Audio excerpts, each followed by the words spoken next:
नमस्कार दोस्तों, स्वागत है आपका पढ़ो इंडिया में। पिछले वीडियो में हमने बात की थी कि डेप्रिसिएशन किस तरीके से कैलकुलेट किया जाता है। उसमें स्ट्रेट लाइन मेथड के कॉन्सेप्ट के बारे में हमने बताया था, रिटर्न डाउन वैल्यू मेथड के बारे में हमने बताया था, कैसे उसमें कैलकुलेशन होती है वो भी हमने बताया था। इस वीडियो में हम एक तो अकाउंटिंग ट्रीटमेंट देखेंगे जो कि बहुत छोटा सा ही है। उसके बाद हम दोनों ही मेथड के हिसाब से अकाउंटिंग ट्रीटमेंट कैसे किया जाता है, कौन कौन से उसमें लेजर बनते हैं, और अल्टीमेटली इस पूरी की पूरी एक्सरसाइज का क्या मीनिंग है, क्या इंपॉर्टेंट इन्फॉर्मेशन हम ड्राइव कर रहे हैं, ये हम देखेंगे। तो बात करते हैं पहले अकाउंटिंग ट्रीटमेंट की। अब डेप्रिसिएशन जो है वो हमारे लिए क्या है, वो है एक एक्सपेंस है, एक खर्चा है, ठीक है। और नॉमिनल अकाउंट के हिसाब से अगर मैं बोलूँ तो ये हमारा traditional accounting point of view से अगर मैं बोलूँ तो ये नॉमिनल अकाउंट है। नॉमिनल अकाउंट का सीधा सीधा रूल होता है debit all expenses and credit all income. तो डेप्रिसिएशन यदि खर्चा है तो डेबिट होगा, ठीक है। फॉर बुकिंग डेप्रिसिएशन, बुकिंग मतलब इसकी जर्नल एंट्री जब हम करेंगे तो जर्नल एंट्री क्या होगी, डेप्रिसिएशन जो है वो होगा हमारा, डेप्रिसिएशन अकाउंट होगा हमारा डेबिट। क्रेडिट क्या करेंगे, एक मशीन है 10 लाख रुपए की, एक साल बाद आफ्टर 1 ईयर इस पर डेप्रिसिएशन लगाया हमने। मेथड चाहे स्ट्रेट लाइन हो चाहे WDV हो, मैं बाद में डिस्कस करूंगा, लेकिन मान लो डेप्रिसिएशन इस पर 1 लाख रुपए लगाया गया, ठीक है। तो 1 लाख रुपए यदि इस पर डेप्रिसिएशन लगाया गया है, इसका मतलब मशीन की जो वैल्यू 1 लाख रुपए से हो गई कम, ठीक है। मशीन जब आपने खरीदी तो उसकी क्या एंट्री करी थी, machine account debit to bank या machine account debit to creditor, यही एंट्री की होगी। मशीन डेबिट में करी गई होगी, वैसे भी डेबिट होना ही एसेट है। तो अब क्योंकि इसकी वैल्यू 1 लाख रुपए से कम होगी तो मशीन को हमें क्या करना चाहिए, हमें उसको क्रेडिट देना पड़ेगा। तो डेप्रिसिएशन को डेबिट करेंगे और टू जो भी फिक्स असेट है, ठीक है, मशीन है, फर्नीचर है या कोई भी फिक्स असेट दूसरी है, उसको हम क्रेडिट कर देंगे। तो ये बेसिकली हमारी अकाउंटिंग एंट्री होगी किसकी, जब डेप्रिसिएशन हम फॉर द ईयर लगाएंगे, पूरे 1 साल का डेप्रिसिएशन हमने कैलकुलेट किया, फिर उसकी जर्नल एंट्री हम पास करेंगे, depreciation account debit to fix asset account, ठीक है। अब डेप्रिसिएशन को कैलकुलेट करना, डेप्रिसिएशन का अकाउंटिंग करना, ये साल में एक बार की एक्सरसाइज होती है। पूरे साल जब खत्म हो जाएगा, खत्म होने के बाद में ये एंट्री हमें करनी होती है। और ये हमें क्यों करनी होती है, क्योंकि हम साल के अंत में क्या देखना चाहते हैं, हम ये देखना चाहते हैं कि बिजनेस में प्रॉफिट हुआ या लॉस हुआ। यही तो अल्टीमेटली हमारा मकसद होता है बिजनेस करने का। अब ये बताओ, अब हमें प्रॉफिट या लॉस निकालना है at the end of the year, तो डेप्रिसिएशन बताओ हमारे लिए नुकसान है या फायदा है, नुकसान है, एक्सपेंस है।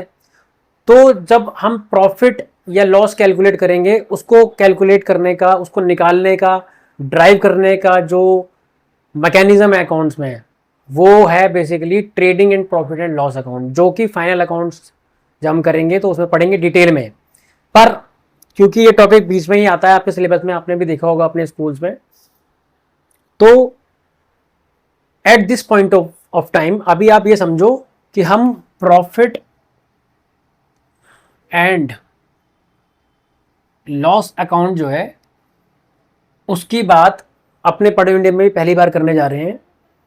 फिलहाल आप इतना समझो, प्रॉफिट एंड लॉस अकाउंट वो अकाउंट होता है जिसमें एट द ईयर एंड हम ये निकालते हैं कि क्या हमारा प्रॉफिट हुआ या क्या लॉस हुआ। और इसके लिए हम बेसिकली क्या करते होंगे, लॉजिकली खुद सोचो। प्रॉफिट लॉस अकाउंट जब बनाते होंगे, प्रॉफिट लॉस अकाउंट कुछ नहीं है, एक लेजर है, ये एक लेजर अकाउंट है। लेजर कैसे होते हैं, जैसे हमने जर्नल एंट्री की, उसमें जो भी हमने जर्नल एंट्री की, फिर उसकी लेजर पोस्टिंग हम करते थे। नहीं समझ में आ रहा हो तो लेजर पोस्टिंग वाला वीडियो जाके आप देख सकते हो। तो लेजर पोस्टिंग जब हम करते थे तो एक लेजर बन जाता है उसमें, है ना। जैसे कैश अकाउंट है तो कैश का एक लेजर बन जाएगा। लेजर में क्या होता है, एक डेबिट साइड होती है, एक क्रेडिट साइड होती है। तो ये अगर एक लेजर है तो इसकी भी तो एक डेबिट साइड होगी और एक क्रेडिट साइड होगी, है ना। डेबिट वाले इधर आएंगे, क्रेडिट वाले इधर आएंगे, ऐसे होता है basically profit and loss account के अंदर। तो प्रॉफिट एंड लॉस अकाउंट में जो डेबिट में आता है वो सारे के सारे क्या होते हैं, वो होते हैं खर्चे, सारे होते हैं खर्चे। और क्रेडिट साइड में क्या होता है, सारी इनकम होती है। एट दी एंड मैं आपको जस्ट एक समरी दे रहा हूँ, बाद में तो हम डिटेल पढ़ेंगे ऑफ कोर्स। इनकम को टोटल करते हैं, खर्चों को माइनस कर देते हैं, अल्टीमेटली हमारा प्रॉफिट निकल के आ जाता है। तो ये basically profit and loss account का एक यूटिलाइजेशन है या एक करेक्टरिस्टिक है कि उसमें उल्टा क्या है अल्टीमेटली, राइट। अब आ जाते हैं वापस अपने इस टॉपिक के ऊपर। डेप्रिसिएशन जो है वो है हमारा एक्सपेंडिचर। तो depreciation profit and loss account में कहाँ पे जाएगा, इधर तो जाएगा नहीं, इधर जाएगा डेबिट में। तो एट द ईयर एंड, ये तो हमने कर दिया डेप्रिसिएशन को बुक। ईयर एंड पे क्या करेंगे, साल के अंत में हम क्या करेंगे, इस खर्चे को डेबिट कर देंगे प्रॉफिट एंड लॉस अकाउंट में, प्रॉफिट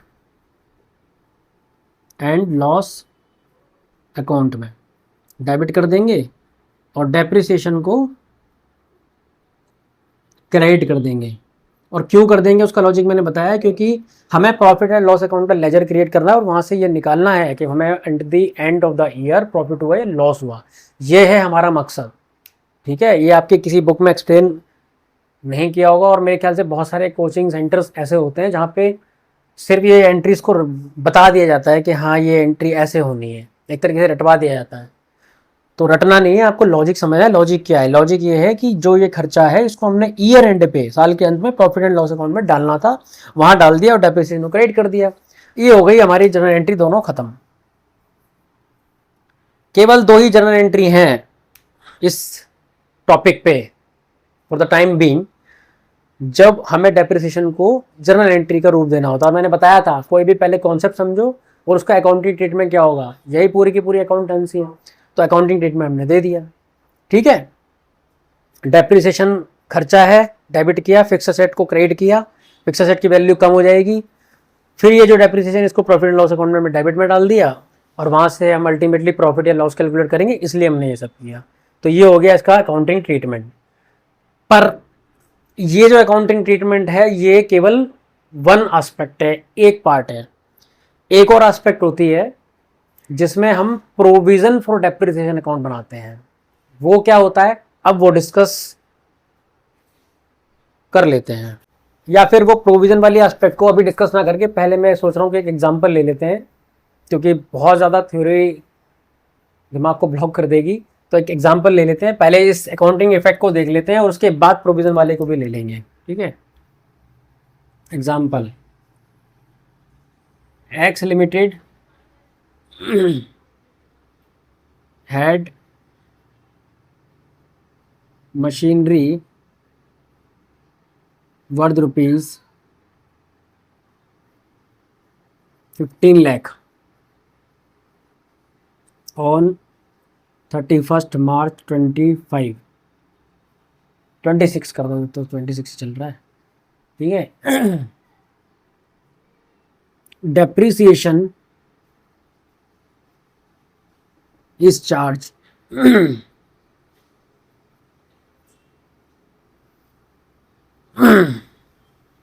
with WDV method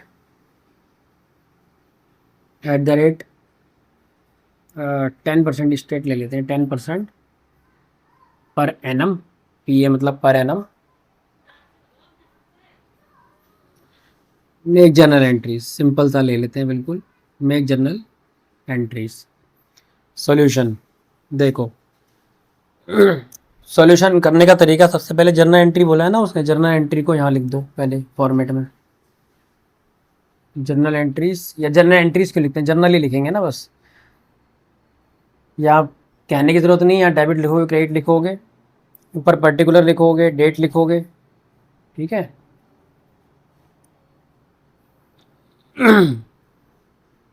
अब डेट का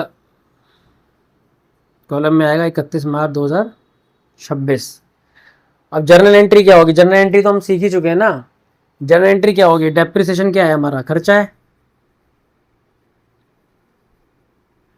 डेप्रिसिएशन डेबिट होगा और मशीनरी क्रेडिट होगी, इसमें तो कोई डाउट नहीं है, यही हमने अभी सीखा भी। और लॉजिक क्या है इसका, डेप्रिसिएशन एक्सपेंस है इसलिए डेबिट कर रहे हैं, मशीनरी उतने वैल्यू से कम होगी इसलिए क्रेडिट कर रहे हैं, ठीक है।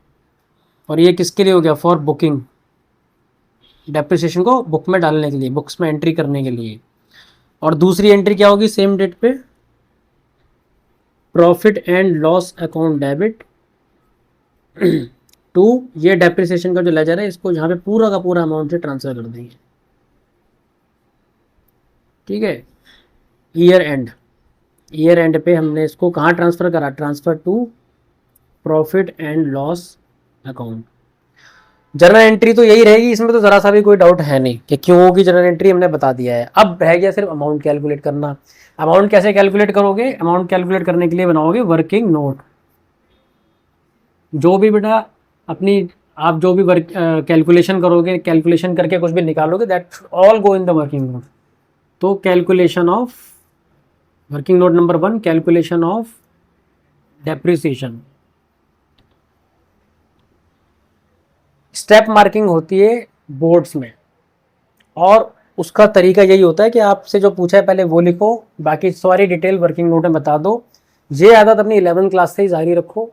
12th क्लास में जब आप जाओगे तो ये आदत के साथ जब क्वेश्चन करोगे तो बोर्ड में अभी ऐसे ही आदत रहेगी और आपका जो है कोई भी मार्क्स नहीं कटेगा। कैलकुलेशन ऑफ डेप्रिसिएशन, WDV क्या है, रिटर्न डाउन वैल्यू क्या है, 15 लाख रुपए की रिटर्न डाउन वैल्यू है। ये खुद ही कह रहा है ना, 31 मार्च 2026 को 15 लाख की वैल्यू थी, यानी घटी हुई वैल्यू थी, WDV थी 15 लाख रुपए। रेट ऑफ डेप्रिसिएशन कितना है, रेट ऑफ डेप्रिसिएशन है 10%। तो डेप्रिसिएशन कितना हो गया, डेप्रिसिएशन हो गया, डेप्रिसिएशन कितना हो गया, ये तो डी इधर कैपिटल आएगा, डेप्रिसिएशन हो गया 15 लाख इंटू 10%, 1.5 लाख रुपए का डेप्रिसिएशन आ गया। अब क्या है, जनरल एंट्री हमने पास कर ही दी है, लॉजिक समझ ही लिया है, सिर्फ अमाउंट ही तो भरना है, यहाँ पे भर दो 1.5 लाख, 1.5 लाख, और ये 1.5 लाख रुपया जो है हमने P&L अकाउंट में खर्चे में दिखा दिया। यही है इसका सिंपल सा सोल्यूशन। ठीक है, अब इस एग्जाम्पल में हमने कौन से मेथड से कैलकुलेट किया है, WDV से। मेथड कैलकुलेशन बहुत ईजी है, मैंने बता दिया आपको। स्ट्रेट लाइन मेथड है, कॉस्ट लो, माइनस कर दो उसमें से स्क्रैप वैल्यू, फिर जितने साल है उतने नंबर ऑफ ईयर डिवाइड कर दो, डेप्रिसिएशन आ गया। WDV में क्या क्या लेना है, सिंपल जो वैल्यू दे रखी है उस पर रेट से मल्टीप्लाई करो, वो डेप्रिसिएशन आ गया।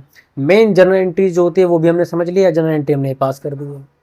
ठीक है, तो इतना सा है। बाकी इसका लेजर कोई क्रिएट करने के बोले तो वो तो आप जानती हो, डेप्रिसिएशन का लेजर बनाना है, डेबिट में 1.5 लाख इधर डाल देना है, क्रेडिट में P&L अकाउंट लिख दो, पूरा का पूरा बैलेंसिंग हो जाएगी।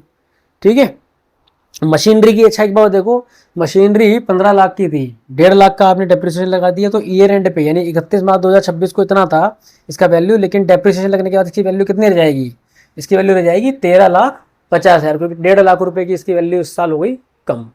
ठीक है, तो ये बेसिकली मेथड WDV वाला था जिसमें डेप्रिसिएशन हमने कैलकुलेट किया, और उसका अकाउंटिंग इफेक्ट क्या था वो भी हमने दे दिया।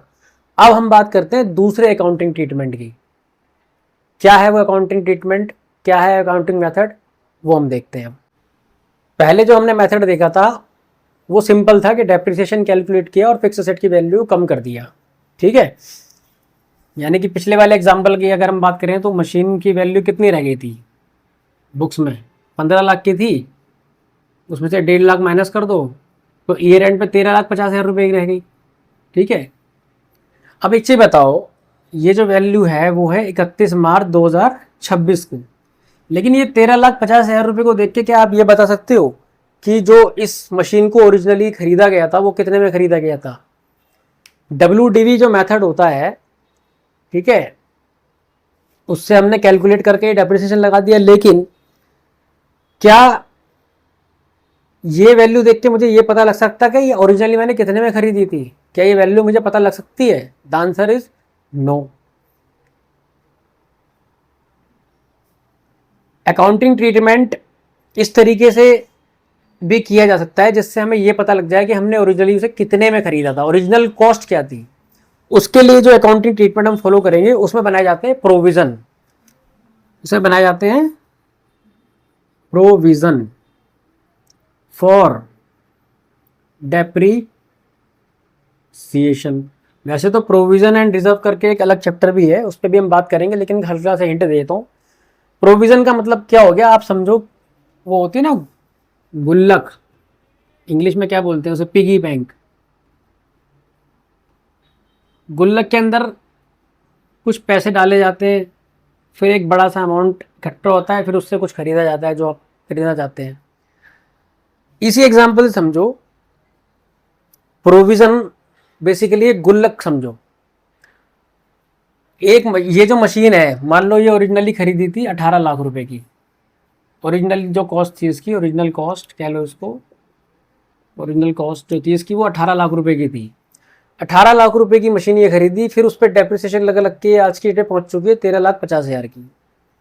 क्या हम इस तरीके से भी अपनी बुक्स में अकाउंटिंग ट्रीटमेंट कर सकते हैं कि 18 लाख रुपए भी दिख जाए, लेकिन साथ में हमें ये भी पता लग जाए कि इस पर डेप्रिसिएशन कितना लगा हुआ है? इसका आंसर है यस। अगर हम प्रोविजन वाले मेथड को फॉलो करें तो हम कर सकते हैं।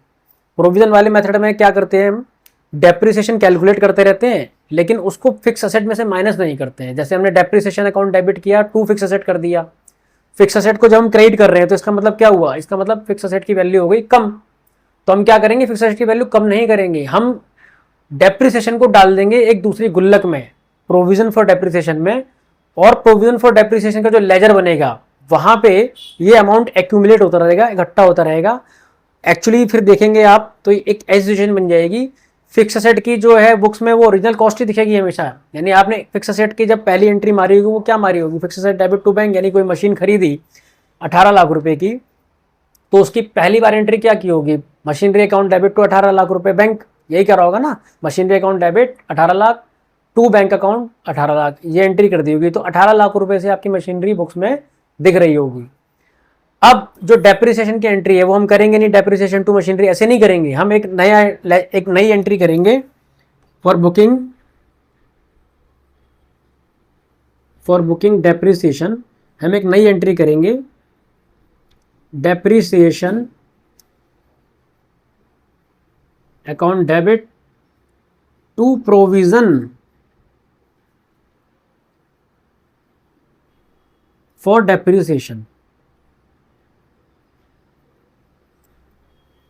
Depreciation account debit to provision for depreciation account.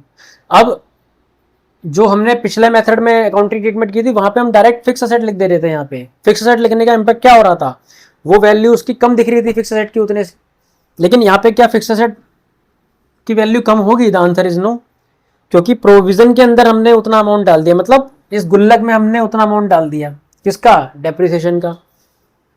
और ईयर एंड पे हम क्या करेंगे, वो तो सेम ही एंट्री होगी जो उसमें थी, profit and loss account debit to depreciation account. उस एंट्री में कोई चेंज नहीं होगा, ये एंट्री वहां पे भी सेम थी उस मेथड में और यहां पर भी सेम रहेगी। बस फर्क आ जाएगा इस एक और लेजर का जिसको हम बोल रहे हैं प्रोविजन फॉर डेप्रिसिएशन अकाउंट। तो प्रोविजन फॉर डेप्रिसिएशन अकाउंट क्या है, ये एक लेजर है, ये एक लेजर है। इसमें हम जितना भी डेप्रिसिएशन एक फिक्स असेट पे लग रहा है सालों साल, उस अमाउंट को इसमें हम डालते जा रहे हैं, ऐड करते जा रहे हैं।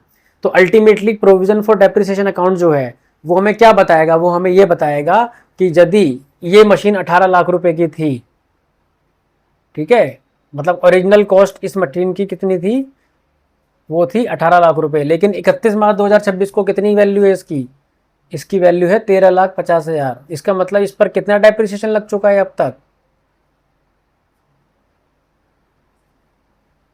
4.5 लाख रुपए का डेप्रिसिएशन इस पे लग चुका है। 4.5 लाख रुपए का डेप्रिसिएशन कब, कितने पीरियड का लगा है, जब से ये खरीदी थी टिल 31 मार्च 2026 तक। अब ये डेट हमें नहीं पता क्या है, कुछ भी डेट हो सकती है कब खरीदी थी, लेकिन हमें ये पता लग रहा है इन दोनों वैल्यूज को कंपेयर करने के बाद में कि 4.5 लाख रुपए का डेप्रिसिएशन इस पे इतने सालों में लग चुका है। तो ये हमें पूरा का पूरा एग्रीगेट डेप्रिसिएशन कहाँ दिखेगा, हर साल का तो हमने P&L अकाउंट में डाल दिया होगा जो एंट्री हम कर रहे हैं, लेकिन जितने सालों में लगा है डेप्रिसिएशन ये हमें कहाँ दिखेगा, ये हमें इस गुल्लक में दिखेगा, इस लेजर में दिखेगा जिसका नाम है प्रोविजन फॉर डेप्रिसिएशन अकाउंट। और इसका बैलेंस क्या होगा बताओ, इसका बैलेंस होगा क्रेडिट, क्योंकि ये क्रेडिट से एंट्री हो रही है। अब इंटरेस्टिंग चीज देखो, ये जो मशीन है 18 लाख रुपए की, इसका बुक्स में डेबिट बैलेंस होगा, ये असेट है, लेकिन जो ये प्रोविजन वाला अमाउंट है ये क्रेडिट बैलेंस दिखेगा इसका, ठीक है। तो अल्टीमेटली हम क्या कर रहे हैं, हम मशीन की वैल्यू भी देख पा रहे हैं कि कितने में खरीदी थी, और साथ में हम ये भी देख पा रहे हैं कि इस पे अब तक कितना डेप्रिसिएशन लग चुका है। तो अगर आपके पास ओरिजिनल कॉस्ट है किसी मशीन की, और आपके पास प्रोविजन फॉर डेप्रिसिएशन अकाउंट का बैलेंस भी है, जैसे एग्जांपल के लिए एक एग्जांपल ले लेते हैं, आपको एग्जांपल में वो दे रहा है कि मशीनरी बहुत हो गई, फर्नीचर ले लेते हैं। फर्नीचर की वैल्यू है 10 लाख रुपए, और किस डेट पे है, ये 31 मार्च 2026 को है, ठीक है। और एक प्रोविजन फॉर डेप्रिसिएशन, इसका बैलेंस है 2.5 लाख रुपए, ठीक है। इसका बैलेंस कितना है, इसका बैलेंस है 2.5 लाख रुपए। यानी आप इस एग्जाम्पल को देख के क्लियरली समझ सकते हैं, अगर फर्नीचर 10 लाख रुपए का है और प्रोविजन 2.5 लाख रुपए का है, तो 2.5 लाख रुपए का प्रोविजन करने का दिखने का मतलब ये हो गया कि इस फर्नीचर पे अब तक 2.5 लाख रुपए का डेप्रिसिएशन कई सालों में लग चुका है। एक तो ये इंफॉर्मेशन निकलती है। दूसरी बात, ये ओरिजिनली कितने में खरीदा गया था फर्नीचर, 10 लाख का खरीदा गया था। ये मैं कैसे कह सकता हूँ, क्योंकि ऑलरेडी प्रोविजन दिख रहा है मुझे। प्रोविजन नहीं होता तो ये वैल्यू घटी हुई हो सकती थी यहाँ पे, लेकिन प्रोविजन देखने से ये क्लियर हो गया कि ये वैल्यू घटी हुई नहीं है, ये तो वो वाली वैल्यू है जब ये पहली बार खरीदी गई थी, राइट। अगर मैं इसको इसमें से माइनस कर दूं तो सीधे सीधे फिगर आती है 7.5 लाख रुपए की, और ये 7.5 लाख रुपए का मतलब ये है कि ये इसकी बची हुई वैल्यू है, रिटर्न डाउन वैल्यू मेथड है ये रिटर्न डाउन वैल्यू है फर्नीचर की 7.5 लाख की। तो 31 मार्च 2026 को अगर मैं इन दोनों चीजों को देख के कंपेयर करूं, तो क्या मैं ये कह सकता हूं कि फर्नीचर की वैल्यू एक्चुअल में 7.5 लाख रुपए है? बिल्कुल कह सकता हूं, क्योंकि प्रोविजन तो 2.5 लाख का बन चुका है, यानी 2.5 लाख का डेप्रिसिएशन लग चुका है इस पे अभी तक। और फर्नीचर कितने का था, वो ओरिजिनली 10 लाख रुपए का था। तो आई होप अभी ये क्लियर होगा कि ये एंट्री हमने क्यों की और इस लेजर का महत्व क्या है। इस लेजर का महत्व ये है, इस लेजर को देख के हमें ये पता लगता है कि ओरिजिनल कॉस्ट किसी फिक्स एसेट की क्या होगी अगर प्रोविजन दे रखा है, और प्रोविजन को सीधे सीधे जब उसमें से माइनस कर देंगे तो हमें उसकी रिटर्न डाउन वैल्यू भी पता लग जाएगी। अब तो सिंपल हो ही गया। ये एग्जांपल में अगर मैं आपको बोलूं कि आगे इस पे 10% का और डेप्रिसिएशन लगाओ, तो क्या करोगे, 10% कौन सी वैल्यू का लोगे, ओरिजिनल वैल्यू का लोगे। अब ये ध्यान देने वाली बात है,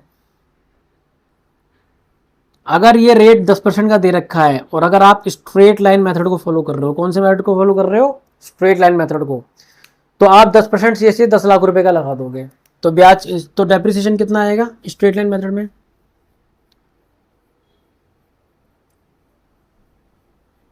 1 लाख रुपए का।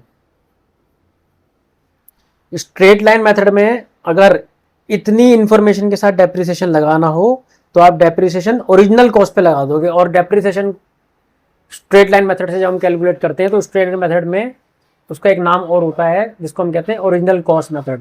ओरिजिनल कॉस्ट के ऊपर जब रेट से मल्टीप्लाई करके डेप्रिसिएशन लगाओगे तो वो कहलाएगा under the method of straight line method. तो ये डेप्रिसिएशन कितना निकल के आया, 1 लाख। लेकिन इसी क्वेश्चन में मान लो WDV से तुम्हें लगाना होता है यदि डेप्रिसिएशन, तो देखो डेप्रिसिएशन पे कितना फर्क पड़ता। WDV वैल्यू कौन सी है, 10 लाख है या 7.5 लाख है, 7.5 लाख है, क्योंकि 7.5 लाख वो वैल्यू है जिसमें से ऑलरेडी डेप्रिसिएशन को माइनस किया हुआ है।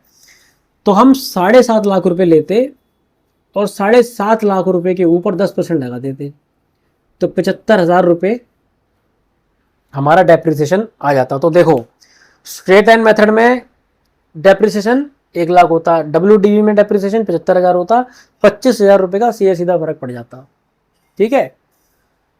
तो प्रोविजन फॉर डेप्रिसिएशन आपको अगर बना के एंट्री करनी है तो एंट्री क्या होगी वो बता चुका हूं। अगर ये इन्फॉर्मेशन तुम्हें ऑलरेडी क्वेश्चन में दे रखी है, उसके बाद डेप्रिसिएशन कैसे लेगा वो भी मैं बता चुका हूँ।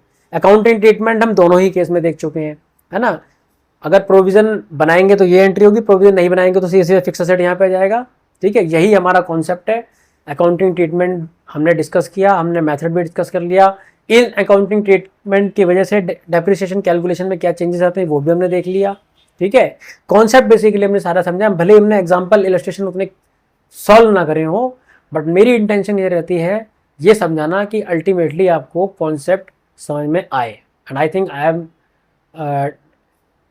आपको उस लेवल पे समझ में आया होगा। नहीं समझ में आया है और अगर फिर भी कोई डाउट रहते हैं तो कमेंट बॉक्स हमारा ओपन है, उसमें आप बताइए।